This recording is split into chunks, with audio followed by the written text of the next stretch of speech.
Greatness Quest, I'm Trevor Crane, and every single week I'm bringing you someone absolutely extraordinary so we can extract their awesome success secrets and you can implant them in your business.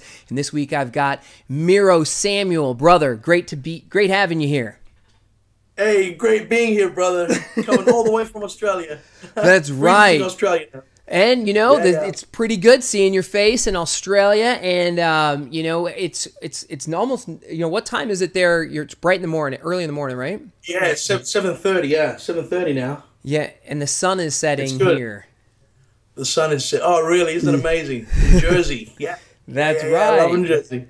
That's right. Well, brother, I'm wearing my Transformer superhero t-shirt today. I'm celebrating the fact that my new best-selling book is out, High Paying Clients, and today we're going to talk about how you sell and convert high-paying clients. You got a great story. I know you've been traveling the world, coaching business owners and entrepreneurs, but I want to go ahead and tell everybody not just about your successes, and we're going to go ahead and get into that, and I'm going to go ahead and very selfishly extract your secrets so that I can make sure I know how to do all this better. But I want to talk about where you're from. So, you grew up you were born in Egypt? Where? Egypt, Cairo, Egypt. Yeah. Okay, so how do you go from the successes? And by the way, let me just go ahead and toot your horn a little bit. Mero has built over the course of his career over six multi-million-dollar companies, and he's now been a professional traveling the world, coaching, consulting business owners to go ahead and have that kind of magic in their business. But you did. I know it didn't start that way. So tell me, how did you go from being born in Cairo to now? Yeah. So 88, my parents decided to leave Egypt, Cairo, and to come to a new country. So I had the struggles of every struggle under the sun. I remember the third day of coming and starting to school. It was the most difficult experience of my life. So I've had to learn to overcome a whole bunch of stuff. But look, I'm really grateful because my parents gave us an opportunity in a new country, and it's amazing, isn't it? When life shifts. So in '88, at the age of 8, we moved to Australia, and that's where it all began, brother. So hold on, did you say in 1988, or are you saying when you were 8 years old? I was 8 years old in 1988. Okay, because there's a lot of numbers there. All right, cool. So you're 8 years old. Yeah, that's right. Did you speak? 8 years old. What language were you speak? What was your primary language? Yeah, so Arabic. We spoke Arabic in school, and 3 days after coming to school, so we were in Australia for 3 weeks. Third day, I was pulled up. My parents were interviewed with a translator, and they were told that your son needs to be in special school because I couldn't read, I couldn't write. I was in grade 3 at the time. And actually, I've got a picture here for the person that made it all happen. I'm not sure if you can see that, but that guy in the corner, and I'm like, right, where am I? I'm right there. Yeah. Okay. And it's this man that made it all happen. Really? What's the story there? The man that made it all happen. Well, this is why I do coaching and strategy now, because people wanting to learn how to serve and how to sell. Like, I love your book, Closing High-End Clients. It's easily done if you really understand how it's done. This man here, his name is Mr. Stephen Beckham. I've spoken about him all over the world, and actually we're connecting in person next week because he's still doing what he's doing. So when I was in school, I was basically told that my parents were told through an interpreter that I should be in special school. I shouldn't be here. And my parents didn't give in to that. They were proud Egyptians, and I was like, man, I've just come to this country. I don't know the language. It's amazing you asked me what language I spoke. I didn't know how to speak, and I was very frustrated. And it was this guy that actually taught me how to read because I couldn't read. Reading now is a passion of mine in communication, but this man made it all happen. And he wasn't a coach, and he wasn't a sales guy, but he sold me the concept of learning how to read. And he taught me. And I remember this. I want to share this with you. For anybody out there that thinks it's difficult to sell and it's difficult to close high-end clients, what this guy did, my biggest difficulty was reading. And you can see the books behind me. I love reading now. That's my space, yeah? What this guy did is I used to call him the big words. And he used to literally circle the big word and break it down into smaller parts. So for anybody out there that thinks that selling is hard or business is hard or whatever it is, it's difficult. I know what that's like, yeah? But just make sure that you can, we call it strategy now, break it down into strategies. It's not about that, it's simplicity. Once you're really passionate about what you do, I mean, this guy was a teacher, but he's impacted my life, yeah. And we could also impact others' lives. Like he sold me on the concept of reading, and now, as you say, it's amazing. Once you know what you want to give, you can give it, and add value to people's lives. Man, we're talking the same language. So it sounds like your way. So when somebody thinks anything is complicated, and specifically we're talking about making the sale, and maybe it's hard or difficult or overwhelming to sell a high ticket offer. Maybe I don't have one. Maybe I don't feel like I'm worth it, or maybe I don't know how to double my fee or put a zero on it. And instead of charging $1,000, I charge 10 grand, or instead of charging 10 grand, charging 100 grand. Yeah. Your advice is to just break it down into simpler parts. That big word, that big chunk, what are the smaller parts that you can understand? And now you're a teacher. I mean, does that show up on when you teach people how to do this thing of get high paying clients? 100%, because it's all in our brain. So if I'm selling you something and I know the value, so let me break it down to the simplest. There are two things that we do in sales. Number one is you add value. Number two is that you get results. That's it. So if you add value, did you read my book? Because I mean, it sounds like you're reading out of my book. Like, turn to page 17, where I say, yeah. Well, look, I've seen part of your books, and people are going to get great value out of it because that's what you're all about. That's why we're connected, because that's what you're all about. And it's no magic formula, but it's magical when you apply it. I like value that. And results.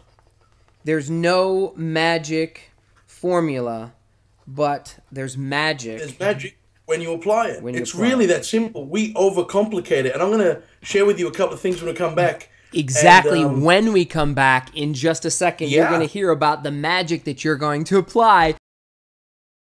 Hey guys, welcome back. Today I'm with Mero Samuel, who's calling in from Australia. Good to see you, brother. Good to see you, brother. Thanks for coming back. We are talking about how you can sell and convert high-paying clients, and you said make it simple, and that there is no magic formula, but there's magic when there's magic when you apply the formula. When you apply it, that's right. When you apply it. So you pick us up where you left off.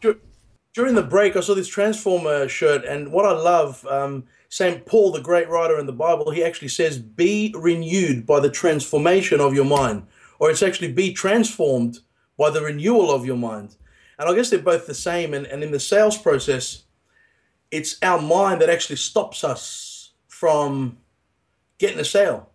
See, there are two things that people want. So carry on from what we were saying before, brother. There are two things that people want. They want value and they want results.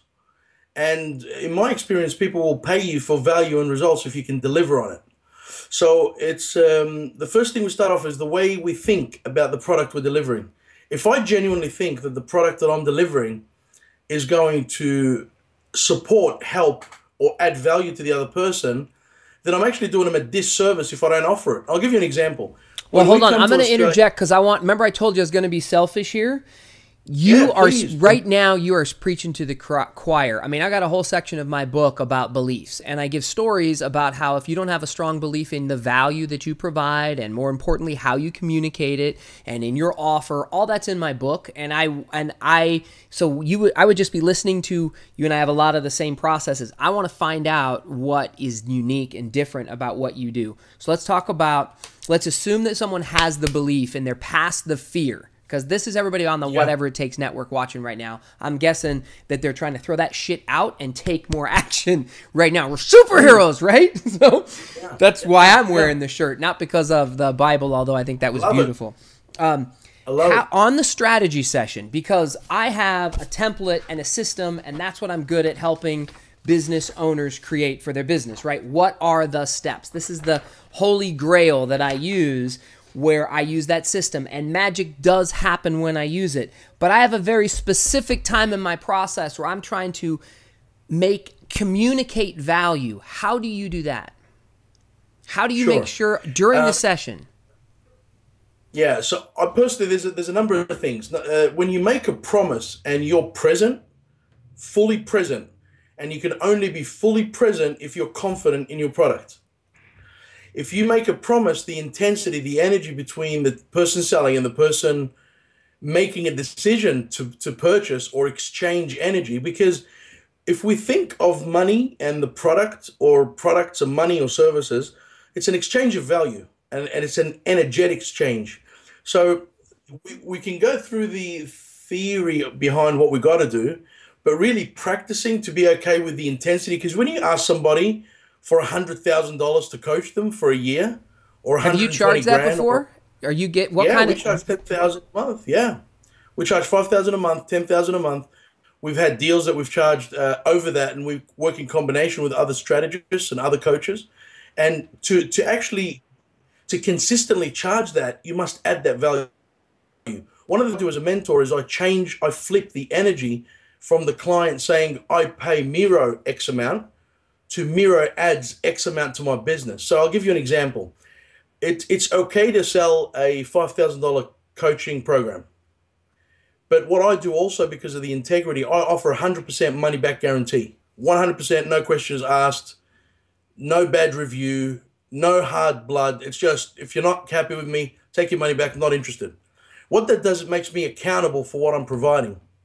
The second thing I do is that I don't just charge the amount for the sake of charging the amount. You got to actually be able to deliver more than you're charging, because the value exchange, it's like you call it a teeter totter. We call it like a Teeter those totter. That's balancing right. thing? Well, let me. Is that what it's called? We're a teeter totter. So yeah, but Teeter totter. Okay. teeter We totter. call it like something else. Got Call it. it something else. Well, Anyway, but it sounds like we're right back to belief. So this is about the belief of your value, and you have so much. I call it the difference between confidence and conviction. Confidence being, that story about the little engine that could trying to get up the mountain. Like, I think I can. I think I can. I think I can. It feels great, right? That's a nice, warm and fuzzy thing. But someone who has and you can convince people, right? But there's a saying that a man convinced against his will is of the same mind still.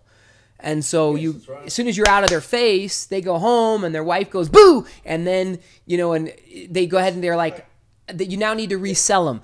Conviction is what you're talking about. You said, okay, if I'm going to make an offer, because I said, how do you add value? You said, I'm fully present. If you're going to make a promise, you're fully present with them, and it sounds like this is a conviction statement. You're saying, look, I've been to the top of the mountain before. I went there yesterday, actually for the last decade. I just keep going to the top of the mountain, taking people with me. If you'd like to come with me, look, then this is what it would be like. If you don't like the journey, then get off the train, But I've been there. I don't need to convince you. You need to convince yourself. Stop going ahead and saying, oh, I need to, how did you say it, that you don't want them to invest in you? It's that you add money to their business. How would you put that? yeah, so you got to exchange the energy, because energy is given and received, right? So if they're paying you money, they've got to receive value. So if you speak to any of my clients, they don't say I'm paying Mero 10,000 a month. I'm not paying Mero 5,000 a month. They'll be like, Mero's added $100,000 to our business this month. Now, do you Or say that Mero's they added the amount that they charge you, or more? Like, do you see, like, so let's say, More. yeah, because I was gonna say, if you Value's charge always 100 more. grand, you better be adding 200 grand or a At million. at least. So this is my intention. And when I say be present, look, a lot of people that teach sales and they talk about sales, it's about getting the belief. But if I get the belief, I need to deliver on it. So it's about having the confidence. So it's confidence, value, and then delivery. You got to actually deliver that value. Because I can sit with you and say, hey, let's work together. I'm going to do 5,000 a month with you. And you're going to say, well, help me grow my business. We'll work together. We'll work through your stuff, do the strategy. I want you to make that $5,000 back in the first month. Yeah, hallelujah. Right? Because that is the only way. I mean, and that's why, and I'm very selective on who I work with. So when it comes to coaching as well, you got to be very selective and choose who you work with. In Australia alone, there are 3 million business owners. And out of those, you need 5 or 10 people that you want to work with. People that will actually make your whole situation a whole lot stronger and a whole lot bigger. So having the confidence, just to recap before we take our next segment, having the confidence is good, the mind belief and all that. Making sure that you've got value and that you truly believe it. And when you believe it, you're present, you offer what you got to offer, and then nothing else is shakeable. Then all you got to focus on is the delivery. And then you said you don't have to work with everybody. So we're going to hear more about who you should be working with when we come back in just a second. Welcome back. You're watching Greatness Quest. I'm Trevor Crane here with Mero Samuel, and we are talking about how he closes deals. Hold on. We weren't talking about how he closes deals. We're talking about how Mero is closing over $100,000 a year in consulting clients. And you were just saying that if you do that, you want to make sure you add that value back immediately. You just said that if you charge someone money and they pay you a fee in 1 month, you want to make that money back or the whole year's back. We were talking a little bit offline here, really quickly. So talk to me a little bit about that, about delivering that value, because that's the third part that you were just mentioning. Like, talk about what the results you create for your clients and how you make that happen. Okay, good. So I'm going back to make sure that we're focused on only two things: adding value and providing results.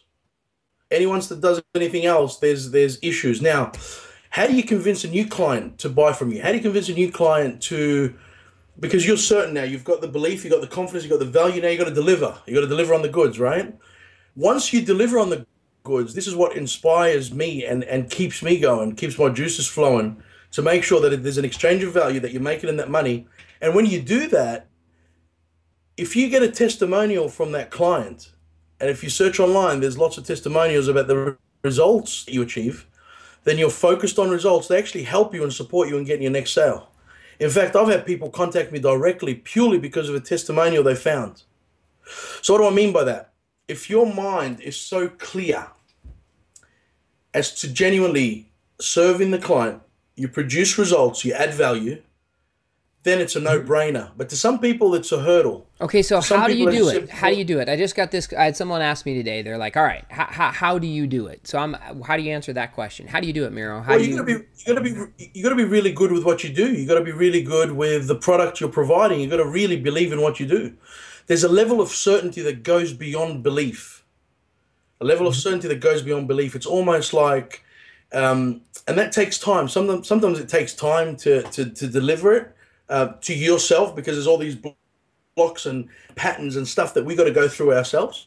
But it's like working your ass off to achieve the results. Like, I've been over 10 years in the coaching, mentoring, and change work, and I still continue to study and learn all the time. I work with mentors all the time, and I spend about 3 to 4 hours every day defining my craft so that I can serve authentically. Now, somebody who's selling another product could be refining their product, could be finding different ways to add value. See, value is such a big topic, and every business is different. I work with companies in manufacturing, and we find ways to add value to their clients. And, we increase their business. We double their business in 6 to 12 months. How? This is the thing, because I'm asking you, I'm asking because I want to know how you deal with this question. I think I already know your answer to a certain degree, but I'm testing it. How do you deliver that value? Be specific. Yeah, sure. So number one is to be really good at what you do. Mm-hmm. Number two is not to be afraid if you don't know something. No. Hold on. I mean you, Mero. Like, imagine that I'm your potential customer, and I'm a manufacturer, and I'm like, well, how are you going to double my business? I want to know. I'm trying to pick your brain. This is specific to you, not to training everybody. Excellent. Because I want to hear what that is. What I actually do, I love that. Okay, so let's specifically go to this particular client. The number one thing is they're going to have the trust in opening up to you. Once they open up to you, we automatically, as a coach, as a mentor, as a consultant, with the knowledge, with the experience, you already have a head in, because you've got an outside perspective. So I guess I've got the advantage because I've been in a number of industries and a number of businesses, but those skills, the knowledge and the skills can be collected everywhere. So I'll give you an example. When I went with this client, and every client that I work with, first thing we do is we get clarity. But that clarity is going to be fogged up if the person's not actually open up to you. So you got to deliver. Okay, so let me give you. I'm imagining something here, right? Because I'm a visual guy. Yeah, I love visual. Yeah. Okay, so check it out. So you're saying you coach them. Here's what I'm hearing. you're like, all right, well, it depends, Trev. You're saying they got to be open. Are they willing to be naked with me and really receive my help, or I'm not going to work with them? And so let's say that they've gone there. So now I'm naked, okay? So You're I'm naked, totally yeah. naked. Imagine that, the picture Yeah. of nakedness. And now they are all ready to receive. And you're like, all right, well, here's what I need you to do. I'm your coach, and I have been seeing, you're not a baseball coach, you're not a soccer coach, you're not a synchronized swimming coach, you are a business coach, a business growth coach. Like, let's make more money, let's grow your business. Show me what you got. So they're like this, they're like, well, this is what I got. I mean, how does this look? They start showing you, and you're like, okay, that looks great. I love it. You got great stuff. Like, oh my God, look at the form. Then you're like, swing the bat. So you're like, let me see you swing the bat. And they swing the bat, and you watch them. This is, I'm assuming, what you're talking about coaching, right? You can't, as much as you want to, if you're swinging the club, you can't see yourself do it. And you, in business, you're watching them swing the club. How are you doing things? And you go, ho, look at that. You did this. You should have done that. And you start correcting. Am I mistaken? Because I'm trying to find out what you're... First question I ask is what they want. And they point to the fence. They're like, I want to shoot. I want a home run. I want a home run. And you get them really clear. You're like, okay, so let's say a home run. Second question I ask is I'm going to see if they actually want that. So second thing I ask is, what would having that do? So having that now, having this business success. See, what we fail at and this is low-level coaching, consulting, is when you go in telling people what they need to do. The highest level of coaching or mentoring is actually getting them to discover what it is that they want. The principles of application is different. See, the first stage is getting them, because they're the ones that are going to deliver on the goods. I don't work for my client. My client works for themselves, right? So the first thing that I do is I ask them, what is it that they want? Second question I ask is, what would having that do for you? They might say, I want to increase sales. And I ask why. I don't say, yeah, let's go and do it and work on your marketing, because we'll be working against each other. The first thing I do at that level coaching is you got to get synchronicity. You got to be working together. Because if I'm working on their marketing and they're ill-informing their clients, or they haven't got that juice, that drive to work with their clients, it's going to be a mismatch. It's not going to work. So the first thing I ask is, what is it that you want? Second question I ask is, what would having that do for you? Mm-hmm. And then you got to discover, once you understand what they want, and you ask them what is stopping you from getting that. And you'll be surprised and you'll be amazed the things that people come up with. Yeah, this is real, right? So once you discover what's actually stopping them, because they're in business and they're in their industry. So for example, manufacturing. I don't know anything about manufacturing. I've never worked in manufacturing. But how many clients have you had that were manufacturers? He is my first. Oh, I thought, I thought you had many. Okay, so we've been, he was my first, and we've been together for going on to 2 years, brother. That's great. Yeah. And hold on. This is another thing I've got to tell you. You don't get a client and you cycle clients. A good coach or a good mentor stays with their client. Okay. You want to lift them up. You want to take them to that next level, and you want them to grow with you. So you said that this was the first manufacturing company that you've worked with, and the value that you've got when you come in there is not that you know everything about that industry. And this happens to me all the time. People say, well, I mean, what do you know about my industry? And you're like, I don't know anything. But what did you just say when we were off camera? You said, what are the strategies about business? What did you say? Yeah, business on its foundation is the same. There has to be a level of credibility that you go in with, right? But I've worked in corporate most of my life. I've worked in education. I've consulted to technology companies. I've consulted with, and I worked with a range of companies. And when I had this manufacturing clients, and it's amazing that you really start to build a pattern and understand that business is business. People are people. I've lived in different parts of the world. I've got clients in the States that I've never met in my life. We've only met through Skype. So if you constantly become the real deal, people will just gravitate towards you. And if you can be energetically present and hold that space of intensity when it gets really crazy, and you're like, when it gets really crazy, what do you mean? So the intensity level, when somebody says to you, you're not in my field, how do you know how to serve me? because that's what they're really saying. They just want to be certain. You got it. So when they Because challenge, that's when they challenge you, that's what you're talking about. And they only challenge you energetically. If you try to take that challenge on a logical level, it becomes an ego battle. It's not about ego. It's about serious heart-centeredness. It's about really having that conviction to say, I'm going to hold this space. I'm going to be confident. I know that I can support you. Yeah. And when you make a promise in that presence, it lifts up your credibility even more. Right, because they believe you. This is about not bullshitting somebody, basically, is what you're saying. You don't bullshit somebody. Yeah. Nobody needs to bullshit anybody. Because they can smell it. They may not know why, but they can smell it. So you're talking about, and when you said, though, when things get crazy, meaning they challenge you, they're challenging you energetically or verbally, and they say, how do you do that? You know, they start to interrogate you about, well, how do you know anything about my industry or whatever? You're saying that you need to hold to your certainty, to the knowing, to the belief, to your conviction we were talking about. And if you just calm it down and you're authentic, instead of like rising up and fighting them, you stay, what do you say, centered and knowing that you're serving? How do you deal with it? You stay present. You stay present. You literally stay present with the intensity of that question. Because when somebody asks you a question like that, to me in the sales process, that means they're interested. Okay. So here's a couple things. So presence, and then I would call that transforming the meaning. Because a lot of people think that you said when you get a question like that it doesn't mean what most people think it means.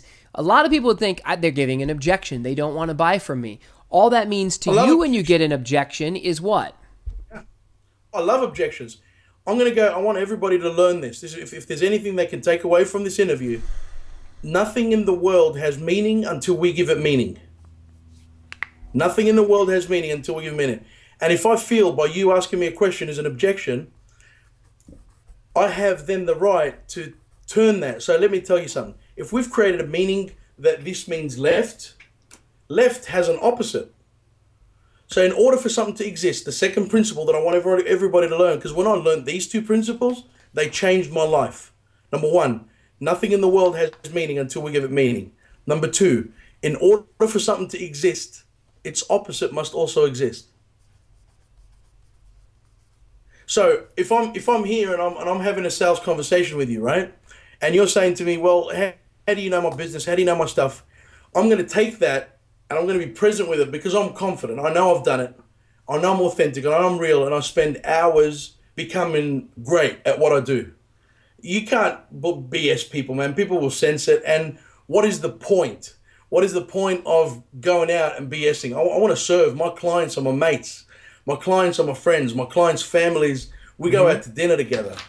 We travel together. So you want to actually bring joy into what you do, right? And if you're meeting a new client, like I do this naturally now because it's just second nature, and having testimonials from clients it supports, right? And when you have a client that's going to pay you 120 grand a year, they want to speak to other clients, and it takes it to a whole new level, right?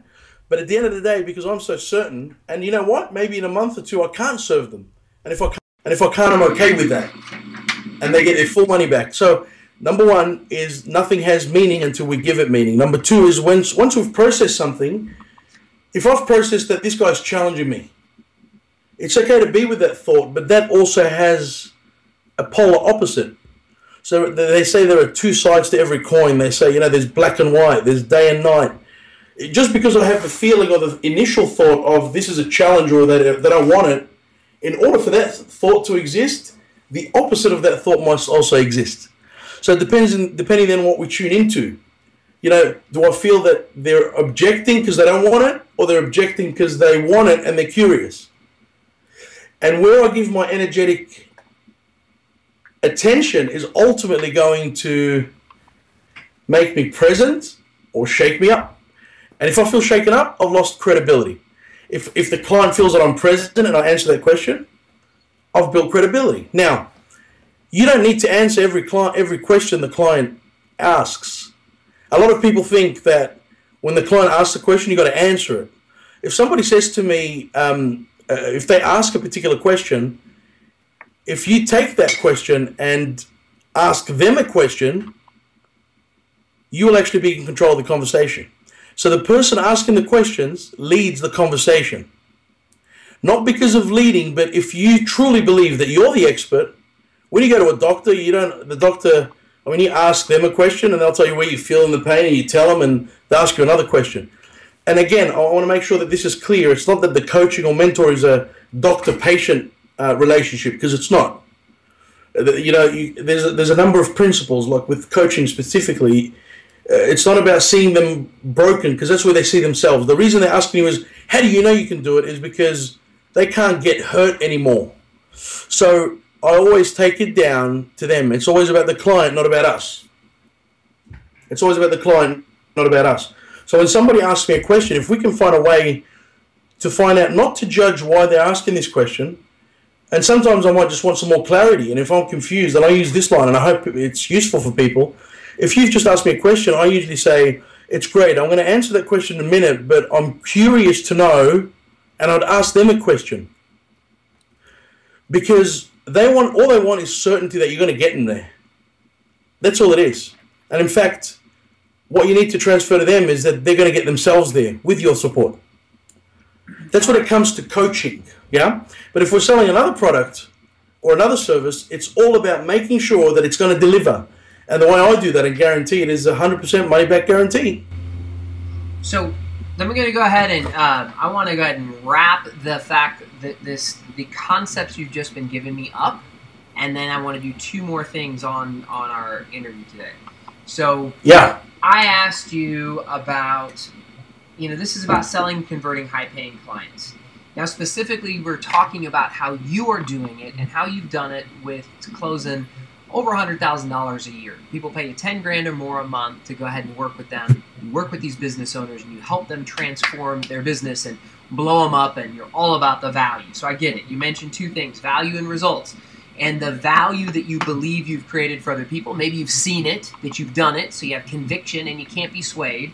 You're talking about presence, so that if anybody ever challenges you during the sales conversation, you don't have to answer every question. It's best to take that in like you would a doctor. There's, and say, you know what, that's a great question. You might answer it, you might not, but answer a question with the question, because you're probing and diagnosing to see if it's a good fit. You said that just because someone tells you they search for the moon, I want to hit a home run, you're like, okay, what's that going to give you? Is that really what you want? Because oftentimes they probably want something different.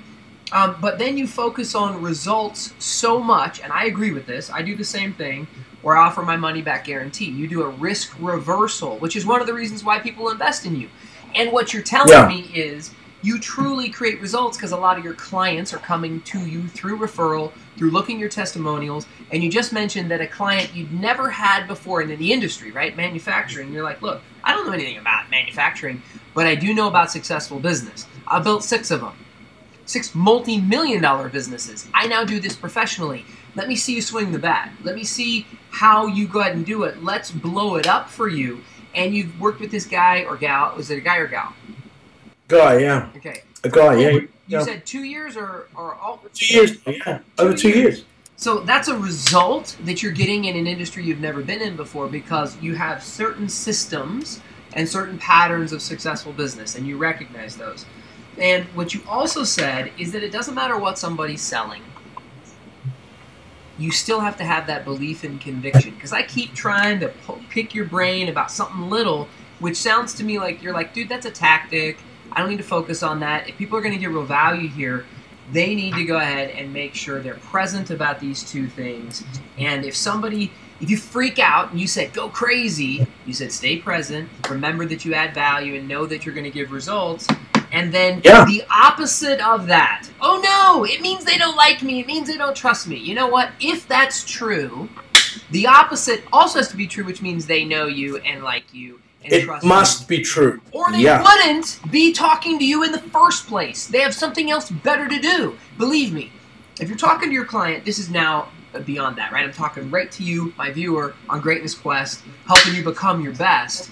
If they are talking to you, and you are, and they're interested in listening to the advice you're giving to help them with your product or service, that means they already trust you. Because they've got something better to do with their time. If they had something better to do than talk to you, they'd be out doing it. instead of talking to you. They're like, please, Jesus, will you please give me an answer, solution, help me with my thing?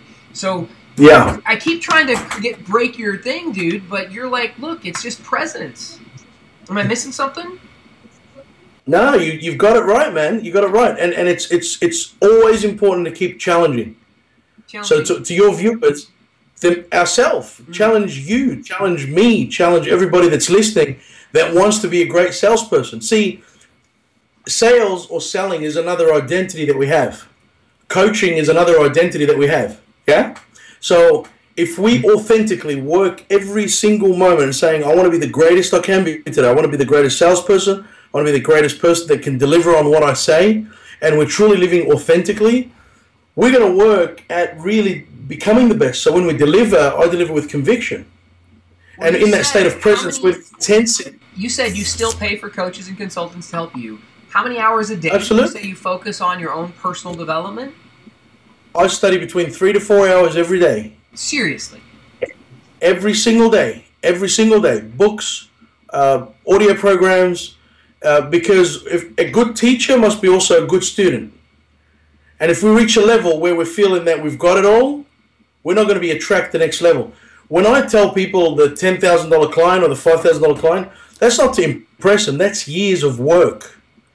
That's years of dedication and commitment to the course. Mero, you brought this up when you said, I said, how do you deliver the value? And this was early on. It was like our first segment, right? You said, you started saying about how you study and practice, and it's about mastering your craft. And so, yes, absolutely. So you are studying to improve your own being awesome at whatever you do. That's part of the core of why you can have so much belief and why you can sell clients at $100,000 a year or more.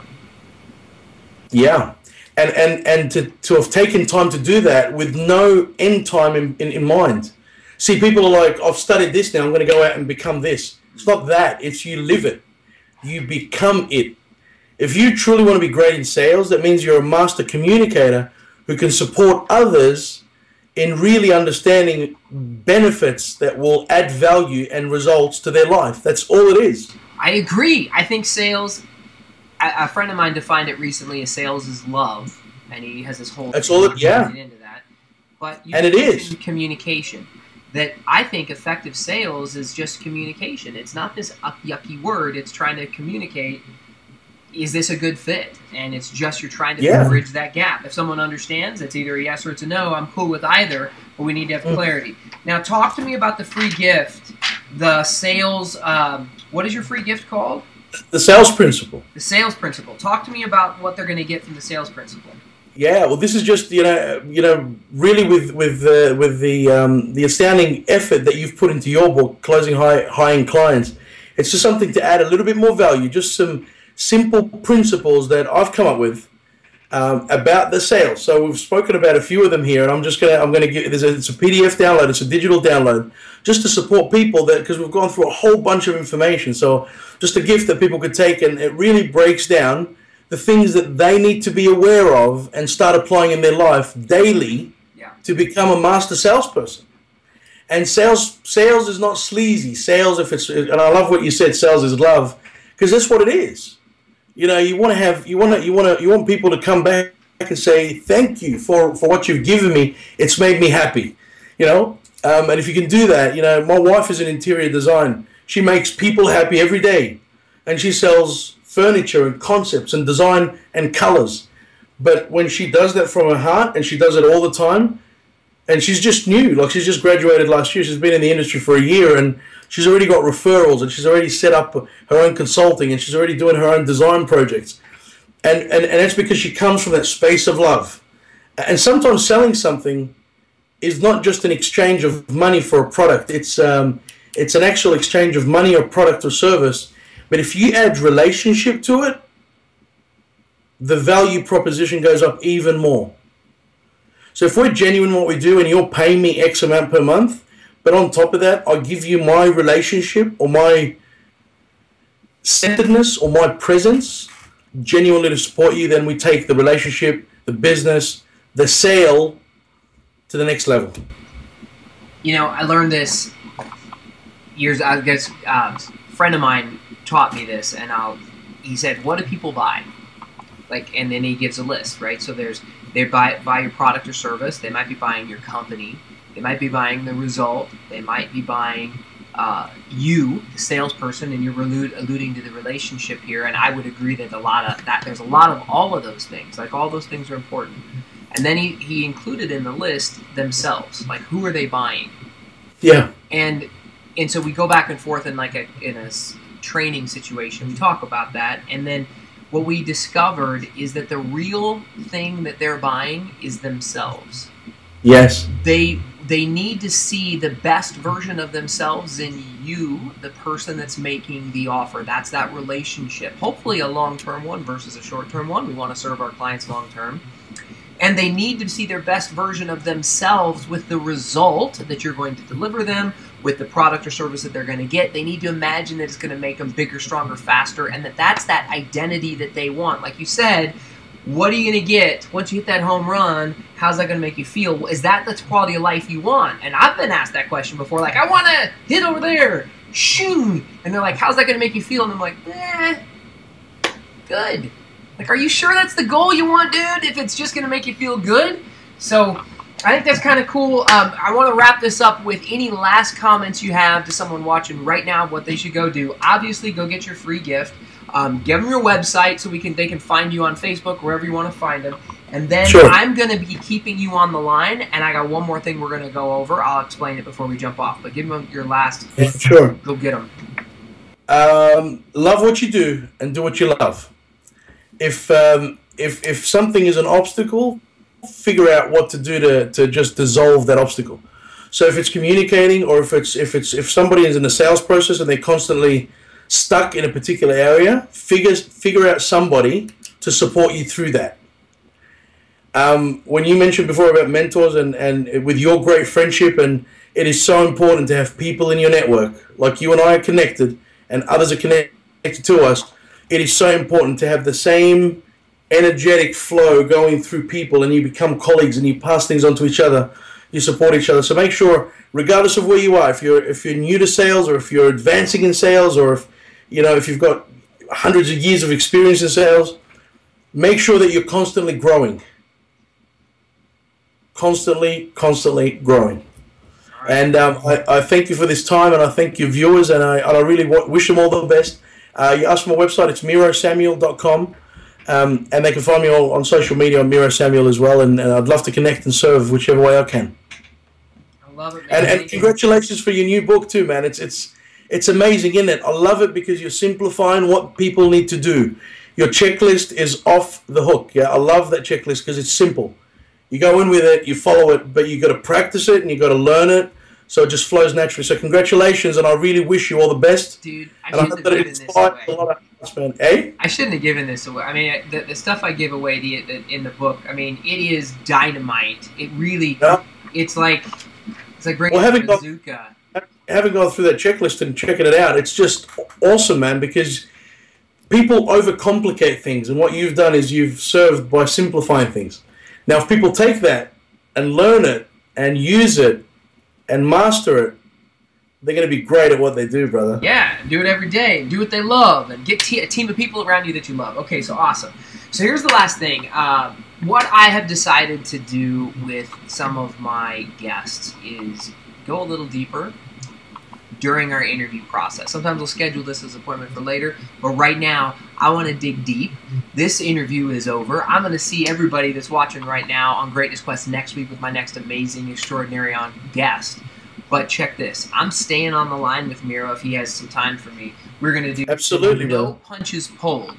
I don't want to pull anything back. I'm going to extract this damn system for me. This isn't about my viewers. I may or may not make this available to you guys. I'm telling you about it because I'm thinking about making it available, because I want to know, our focus here, Mero, is I want to see truly how you close these $100,000 clients. I want to know how you're doing it. Okay, and that's the purpose of this. No punches pulled, no bullshit. That's what we're staying for, and maybe I'll make this available to my viewers at some point in the future. So anyway, that's a tease. We'll see how that goes. And you're watching Greatness Quest on the Whatever It Takes Network. I'm Trevor Crane here with phenomenal mentor, business guru, Mero Samuel. Thank you, Mero. Thank you, sir. Thank you, sir. Great to be with you. Thank you.